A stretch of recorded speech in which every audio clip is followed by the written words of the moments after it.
From the Library of Congress in Washington, D.C. The office is part of the Library of Congress. It's mainly an office of record for copyright registrations. The office I work in deals mostly with copyright legal and policy questions, regulations, and we do reports for Congress, but you don't care. I'm here to introduce Jon Scieszka, and it's a real privilege for me to introduce Jon Scieszka, who is one of the preeminent children's authors and literacy advocates working today. He was born in 1954 in Flint, Michigan. He went to Albion College and got a Master's of Fine Arts at Columbia. He's worked as a teacher and a painter in New York City before his first book, The True Story of the Three Little Pigs,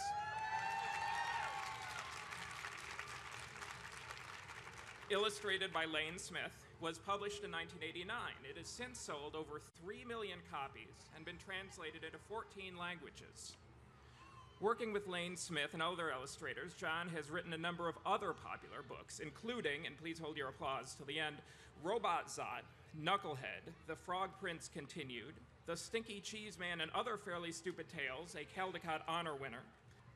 He's also written a number of series of books, including the Time Warp Trio, Trucktown for preschoolers, and the multi-platform Spaceheads. Jon Scieszka is the first National Ambassador for Young People's Literature, a post sponsored by the Library of Congress Center for the Book and the Children's Book Council. Now, one of Jon's most notable achievements is the Guys Read Literacy Program, whose mission is to help boys become self-motivated, lifelong readers.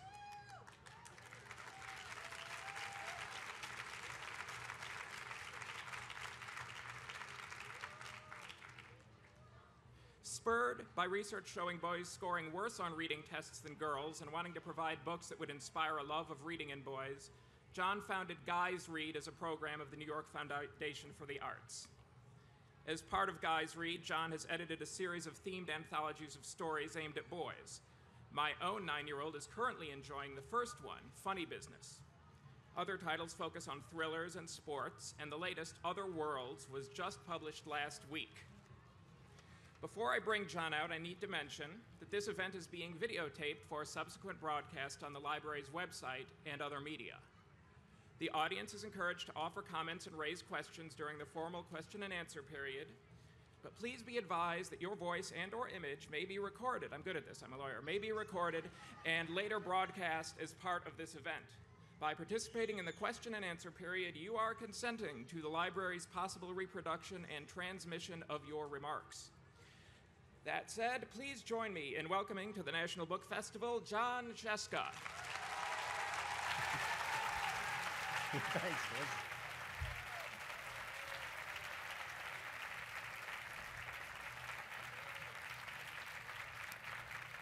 Wow. I'm going to have a lawyer introduce me every time from now on. I think what you just all agreed to is kind of like that Amazon agreement. Once you get down to the bottom, I own you, apparently. You have to do whatever I say. And you can't sue me ever. That's what my lawyer just told you. But I love that Chris got the hardest thing correct. And one of the reasons we're gathered here today is to figure out how to pronounce my name. It's just Jon. There's no H in it. The H is silent and invisible. So it's very easy. Now, maybe the second name actually gives people some pause. And it helps if you don't actually look at it. That's my best tip. So it's don't look at it and just say, like it rhymes with fresca, Scieszka. So everyone try Scieszka. Oh, that's perfect. You've just all legally agreed to give me your homes by saying Scieszka. Chris, write that down. You know what, and I'm going to show you a couple things today. I thought I'd show you the new Spaceheads book that's coming out. And I thought we brought Chris along because a new book I have is called Battle Bunny. It won't be out for a month, but it's kind of a subversive book. It kind of messes up a lot of other books. But then I thought, well, I'd just tell you some stories about how I got started. and then give you a chance to ask questions. Because when I go around to schools, I get a lot of great questions. So if you don't have any, I can actually ask them, like, how old are you? How much money do you make? What happened to your hair? Why are you so incredibly good looking? Or my other favorite one is almost inevitably, what kind of car do you drive? And I used to think that was a weird question, but it's actually a really good one. It's like, do you have a legit job? Like, good enough? And so I would tell kids, I would just say, oh, I don't know. I live in New York. I don't need a car. And the kids would look at me like, you suck. So I've changed my whole presentation. And I wish I would have brought a picture of my car, because when kids ask, I just show this picture of a Lamborghini. I don't actually say it's my car, or I try not to. And I only got caught once. And I was giving this presentation to a group of kids in California, and a little kid raised his hand, and I called on him, and he said, did you get the ceramic brakes? And I was like, yeah. Well, of course. What did you say? Turns out his dad has 3 of them. And I guess he's not a children's book author. But I figure I'm doing my part to encourage kids to be readers and writers if I keep showing them my Lamborghini. So maybe I'll tell you a little bit about how I got started in this business, because it's a weird business. I grew up with 5 brothers, and that'll change anyone. No sisters. So there was Jim, John, that's me, Tom, Greg, Brian, and Jeff, the last guy. Good God, I forgot him for a second there. And we all fit in 10 years. We were just this pile of wrestling. In fact, I didn't know that you could actually decide something by not wrestling. So we would decide who gets to get in the front seat of the car. You just wrestle. Who gets the last piece of pizza? You wrestle. So later I went to school, studied to be a doctor. I went and studied to be a writer. I started teaching elementary school. And when I was teaching elementary school in the faculty room, that's where I first learned maybe you just don't always wrestle. Like when we were trying to figure out where to put the coffee pot, and all the kindergarten teachers were talking about it, and I said, oh, let's just wrestle. And they all looked at me like, no, we don't wrestle.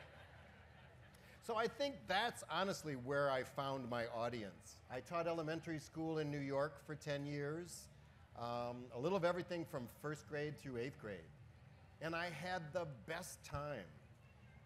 Because as Chris mentioned, I actually went to school and got a master's in fiction writing, which is very fancy, which then entitled me to paint apartments for the next year or 2. That's about all you can do with an MFA. So kids, don't try to get an MFA. Your parents will hate you. But I found out there was a job available teaching, which this is kind of how clueless I was. I thought, oh, I used to be in 1st grade. I could do that. How hard can it be? It's an incredibly hard job. Man. Oh, we have some teachers here. So luckily, I learned to be a teacher by working with great teachers. I was an assistant teacher for probably 2 years. And then the 3rd year, I finally had my own 2nd grade. It was just the most fun ever, but also the most exhausting and crazy thing ever, too. And that's when I suddenly realized I should be writing for my kids. Because my kids, I were reading to them things like The Phantom Toll Booth, or Frog and Toad, or Roald Dahl. And I would find out these are great books. These are great stories. So I took a year off from teaching just to write stories. And I brought along the very first draft of the first story to show you today. It's a little frightening, though. I don't know if I should show this to you. Are there any kindergartners in here?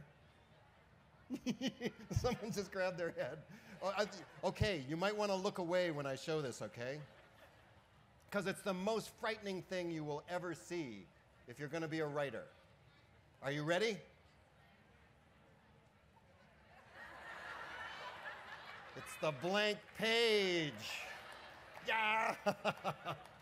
Because it was terrible. I took off to write, and I was looking at this page going like, I think I have to sharpen my pencils. I think I have to watch some television. I think I have to drink some tea. And I love when I talk to kids, I show them this process. Like, kids always ask me too, like, is writing fun? And I used to say, yeah, it's fun. Then I thought about it, and I thought, no, actually it's terrible. It's like having homework every day. It's also like being your own dentist, taking your own teeth out slowly, or hitting your head against the wall. Like, it feels really good when you're done, but while you're doing it, it's terrible. It's antisocial, you don't get to talk to people. So don't be writers, kids. Oh no, wait, maybe you should, because you can get a Lamborghini. Or maybe not. I might be lying, because that's what I do as a writer. I make things up. So I wrote the first story. It kind of looked like this. It was just a first draft on a legal pad. And I sent stories out to people and got them rejected like crazy. I used to get form letters that just said, "Dear Mr. Insert Name here, this is not quite right for us." But then I started sending them stories that eventually became The Stinky Cheese Man. Then I got some handwritten letters, and they said, "Dear Mr. Skazukababo, do not ever send us anything again." It's just like, man, I'm sorry. But I taught second grade. But I think it really freaked them out, a story like The Really Ugly Duckling, who grows up to be just a really ugly duck. The end. Like, can you imagine an editor reading that going like, something's wrong with this man? But the only thing wrong with me was that I spent a lot of time with second graders. That's also what happened to my hair. I had a whole bunch of hair before I was in second grade for 3 years. But second graders are amazing. Like, that's not gonna change their life when they find out an ugly duckling grows up to be an ugly duck. I think I also learned that from teaching too. I taught my second graders and met them later, like in 7th and 8th grade. And there were a couple kids, not really any change. They just got bigger and uglier or nicer. Oh, we won't get into that though. That's just terrible. So I kept sending things out until finally somebody took a chance on the true story of the 3 pigs. They still didn't really love it though. They said, this is weird. But luckily, teachers loved it, librarians loved it, readers loved it. They read it to each other. Like, the publishers didn't think kids would understand it. But everybody understands that. Like, that's how I grew up, blaming my little brothers. Like, I didn't do it, Tom did it. Tom would say, no, Greg did it. Greg would say, no, Brian did it. Brian would say, no, Jeff did it. So see, I get all my ideas from growing up with 5 brothers. So kids, if you want to be writers, get 5 brothers. Talk to your parents first, though, maybe. Oh, we're getting in deep here. I better start reading some stuff. Well, the latest thing that's out is Spaceheads #4, red hot fiery cover. You might wonder why it's #4. It's because there's Spaceheads #1 and 2 and 3. So in the Spaceheads, I think I can give you a little clue of what this is about, because I was inspired to write these by watching television commercials. It's kind of one of my favorite things to imagine, like, what if you were an alien from another planet? What would you think Earth was actually all about if all you watched were commercials? For one, you would have no idea what deodorant is about. Like, it gives you 24 hours of protection, but apparently you just rolled it on your arm. Oh, my other favorite one is Charmin with those bears. Like, imagine you're from Mars and you're trying to figure out what Earthlings do with toilet paper. You would never know. Apparently, Charmin just makes very large bears happy. So that's what happens in Spaceheads. Spaceheads have learned everything they know from watching commercials that are beamed out into space, and they decide to invade Earth. So they disguise themselves. One disguises himself as a 5th grade boy. One disguises himself as a 5th grade girl. And the most clueless one disguises himself as what he thinks is the most powerful being in the entire planet, the class hamster. So he becomes a hamster. And they just show up on the first day of school in Brooklyn, and they meet with this new kid, Michael K. And they say, Michael K., we are spaceheads from another planet. Can you help us save the world? And Michael K. looks at him and he says, could you guys not sit next to me? But they keep pestering him, and they just follow him around saying, no, we're really from another planet. We need your help. And they're out on the playground, and Major Fluffy sticks his head out of Bob's pocket, and he goes, eek, eek, eek. And the guys turn to Major Fluffy and go, oh, that's right. I forgot Major Fluffy is the leader of this whole expedition. He should explain what happens. So I'll read you just a little bit. There's a little bit of a spoiler alert here in chapter 5. If you get to the end, you might want to close your ears also. But this explains everything. And you know what? This is the best chapter I have ever written in my whole life. And in fact, it's actually the best chapter that's ever been written by anyone. I mean, I know that because I read this. You know the guy who wrote Diary of a Wimpy Kid, Jeff Kinney? I read it to him over the phone. He just started crying like a baby. And then I read it to, who's the lady who wrote Harry Potter? J.K. Rowling, my friend. I called her up, and I read it to her, and you know what she did? She said, I'm not writing anymore. I give up. So, chapter 5A, where Major Fluffy explains everything. Eek. Eek, eek, said Major Fluffy. Eek, eek, eek, eek. Week, week, eek. Week, week, eek, eek. Eek, eek, eek, eek, eek. E, eek, eek, eek. Eek, eek, eek, eek. Eek, eek, eek, eek. E, week, week, eek.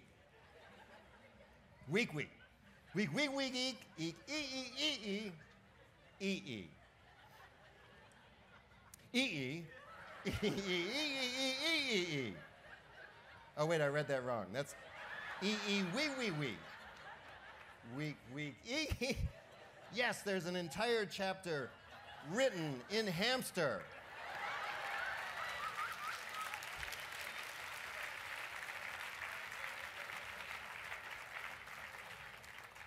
Don DeLillo can't do that. I saw him last night and bugged him. Oh, and look at this. And the chapter ends, equi. 2 pages, just like that. That's how fast I write. That also copy and paste, which is excellent. So I hope I didn't blow too much of the story. But the great part about Spaceheads is, too, it's both a book series and it's online. So Michael K. helps the aliens make a website because they need to sign up 3.14 million kids to save the world. So there's a Spaceheads website. They use Facebook. They have a Tumblr. Major Fluffy has a blog. And he tweets.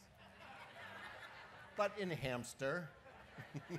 There's also a Major Fluffy app where you can speak anything into the app, and Major Fluffy translates it into hamster. It's kind of astounding. I've been at schools where kids will ask, honestly, for like 20 minutes. Every question is, does he speak French? Well, let's try. Bonjour. Eek, eek, eek, eek. Does he speak Chinese? I think so. Does he speak duck? Yes, he does.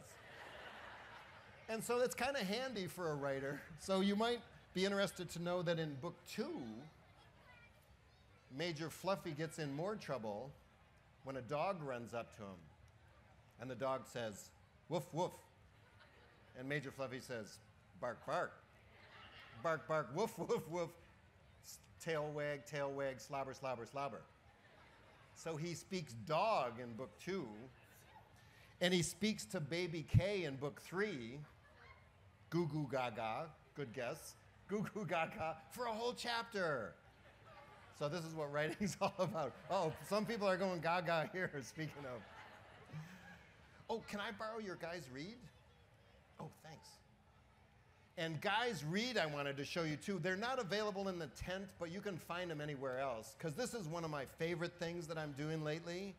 And it's just a collection of original stories to sort of connect with this literacy program I have called Guys Read. Oh, thanks. And it's all about just kind of looking at what we're doing with boys and reading. So what we've been doing for the last 25 years is testing boys and girls. And for the last 25 years, we found out boys are doing worse than girls. Every year, every grade level we test. So what do? We test them again. That's our only strategy so far. So what I decided to do is maybe just get people talking about it. And having grown up with a bunch of brothers, I realized boys read in a different way. And it's not a value judgment. They just might like different things. So this whole library, there's now 5 of these books, and each one of them has 10 original stories. So this one's all funny stuff by some of my favorite writers, like Kate DiCamillo, Mac Barnett, Owen Colfer, Jeff Kinney, Jack Gantos. And it's just a way to introduce guys to all these different writers and see maybe you'll like something. And to give it kind of a low-key approach too.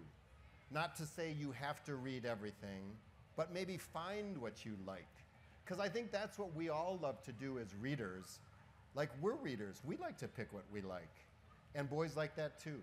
So check out guysread.com, and then look around at these. There's a bunch of them out there now. Well, let's stop here for questions. We got like 10 minutes. I'd love to hear some of your questions. Yes? Oh, what inspired me to write Guys Read? I love reading. But I also had some brothers who didn't like reading so much. And even my own son's not too crazy about reading. So I tried to find all the best stuff I could find. Yeah.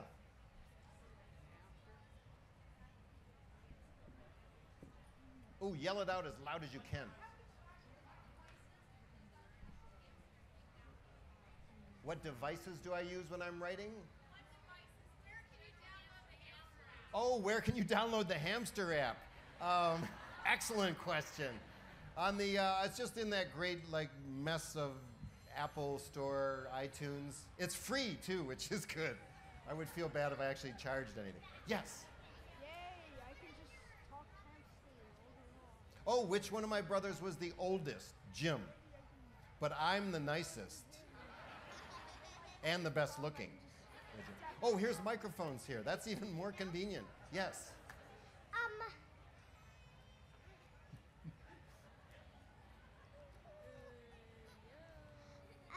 My brother likes trucks, and sometimes we even go and one time we buy Smash Crash, and we got when we order we like go to the library and got Smash Crash. Fantastic. The question was, she really loves Smash Crash. Yeah! So actually, that's one of my favorite books too. The whole series are all these different trucks that are based on kindergartners I know. In fact, we're working on the TV show now, which is fun. Yes, on the right side. What was the newest book you have been working on? Oh, the newest book I'm working on? Yeah. Should I show you a sneak peek really quickly? Yeah. It's been called Transgressive. I'm not sure what that means, but it's called Battle Bunny. Now, I wrote this with Mac Barnett, and it might be hard to see in the back, but it kind of looks like a golden book that got messed up, and that's exactly what it is. So we imagined what would happen if a kid got a book that he didn't really like from his grandma, but he's a good storyteller and he's a good artist himself, so he kind of takes this old book and he adds stuff to it. I better use my lawyer for this, I think. And we love it. So this guy makes a better story. So instead of the birthday bunny, who's celebrating his birthday and no one knows what it is, it becomes Battle Bunny, and he fights with all the animals in the forest. So it's out in October. Wait for that. Good question. Yes, on the left side. What inspired you to write Spaceheads? What inspired me to write Spaceheads? Teaching third grade, I think. Because third graders are kind of spaceheads. They just are always out in outer space. Yes? In Spaceheads, you dedicated it to the original Spaceheads, which are from PS58. Yes. Did you teach there? Oh, no. He wondered about the dedication to the original Spaceheads. I went and read stuff to them in Brooklyn at PS58. Okay. Ooh, that's a close reading of the text. I like that. Yes. Thank you. As a teacher, sometimes I have kids, boys, as you know, who are reluctant readers. So your organization, Boys Read, has been a great asset for me to pass on to parents. Oh, that's great to hear. And then secondly, I remember in the Knucklehead, you talked about how you took comic books to school and your teacher frowned at you, and you questioned that. And what do you think is the role of comic books in education? Oh, I love that graphic storytelling is available to kids now. In fact, I think we're in a golden age of kids' books where there's great nonfiction, there's great graphic novels, there's wordless books, there's all kinds of things. So it's both a way to get more kids into it and not just have kids read one thing. Yes? How many books have you written? I think I've written about 78 books. A lot of them are short ones, and a lot of them are still in my closet. But I think I've published about 50 of them.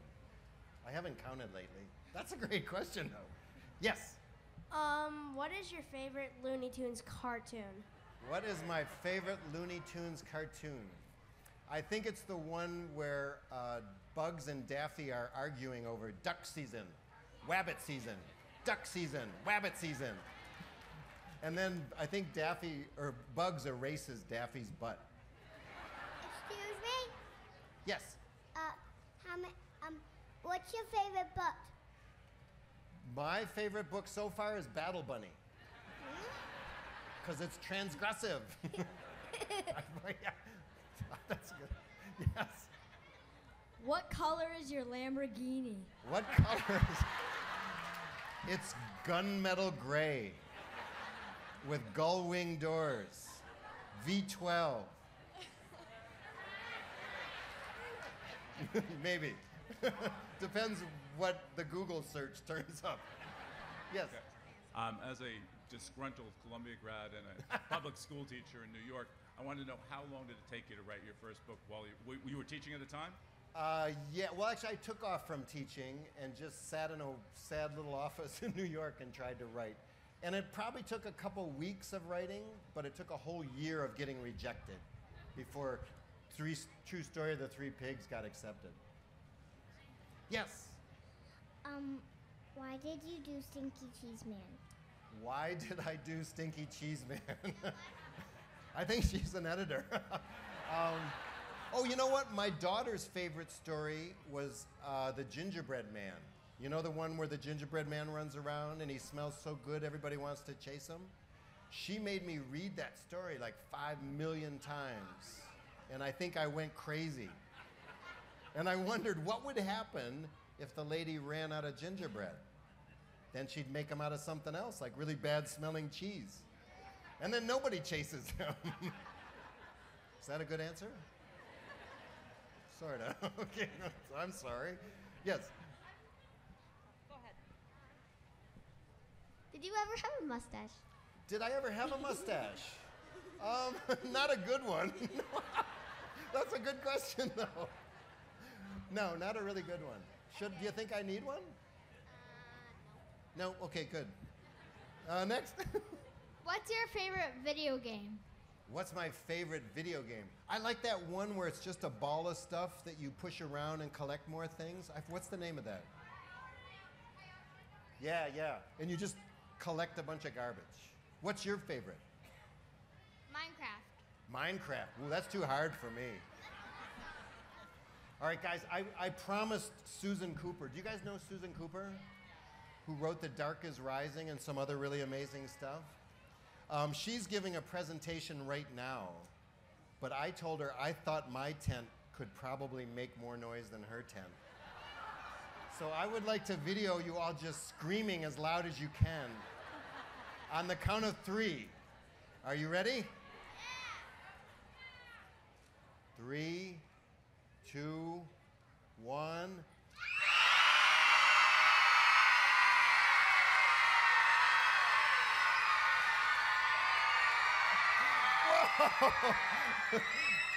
Fantastic. I think we win. Well, thanks so much, guys. Next, I'm going over to sign in the signing area. And then at 4:30, I'm doing a presentation with Catherine Patterson, Susan Cooper, and Grace Lynn in the specialty tent. Thanks, guys. This has been a presentation of the Library of Congress. Visit us at loc.gov.